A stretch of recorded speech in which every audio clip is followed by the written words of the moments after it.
Hi, today we're talking about the Tampa Bay real estate market and we're talking about everything that we're hearing out there. It's the biggest conversation that I have with most people is what's really happening in the Tampa Bay real estate market. Is it a buyer's market? Is it a seller's market? And truth is, you can't really wrap it all up into one market like the Tampa Bay real estate market because it's really divided up into a bunch of micro markets. There's more than one market within that Tampa Bay market. And so what we are seeing is inventory is rising, days on market is rising. Buyers are having more options out there. It's not a take it or leave it type of a market out there. Buyers are able to kind of look around, shop around, neighborhood, amenities, price points, and that's exactly what they're doing. They're taking their time, they're being more intentional because they know they've got options out there. But there's still tons of opportunities for sellers out there.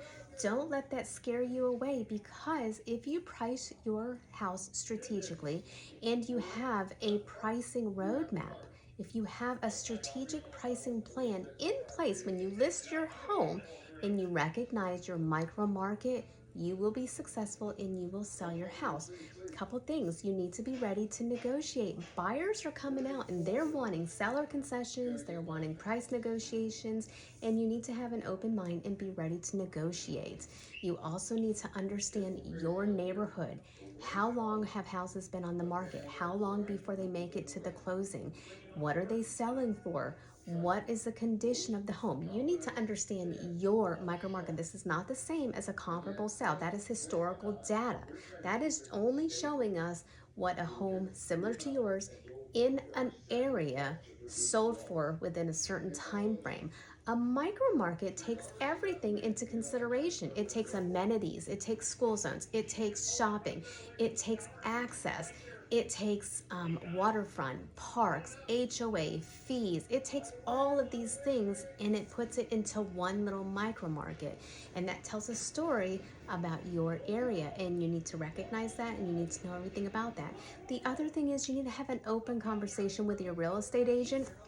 You don't just list your house and then walk away. You need to have weekly, if not daily, sometime conversations with your real estate agent. You need to ask them to give you a summary of what happened throughout the week. What's happening in the market? What's happening in my micro market? How is my house performing?